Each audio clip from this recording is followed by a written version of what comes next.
महाराष्ट्रातील number 1 TV channel आवाज TV, आवाज आपल्या सर्वांचा।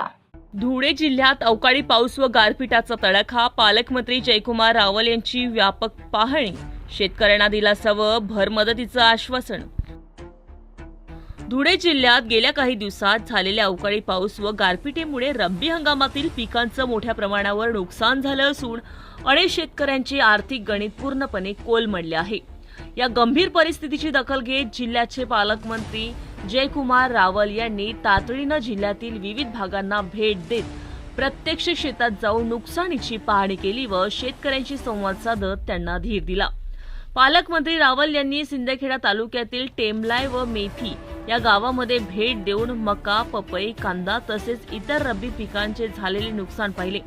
अनेक ठिकाणी गारपिटीमुळे पिके जमिनीवर आडवी पडलेली तर काही ठिकाणी पिकांची पूर्णपणे नासधूस झालेली दिसून आली।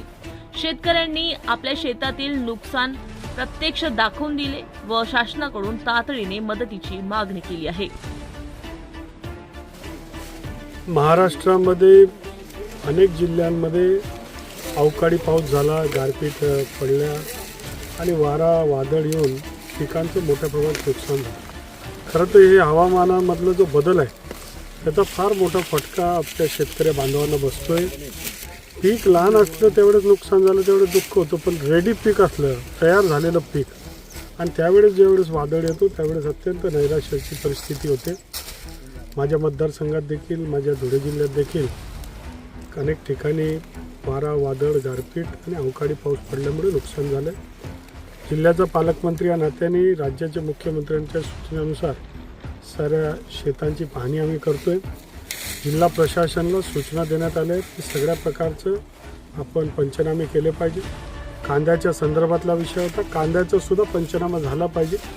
पंचनामा करून त्यांना योग्य असा मोबदला हे सरकार देणार, कारण हे भाजप प्रणित महायुतीचं सरकार हे शेतकऱ्यांचं केंद्रबिंदू ठेवून काम करणारं सरकार आहे। मागच्या काळामध्ये मोफत वीज बिल असेल, कर्जमाफी असेल, अनेक योजना घेत असतो।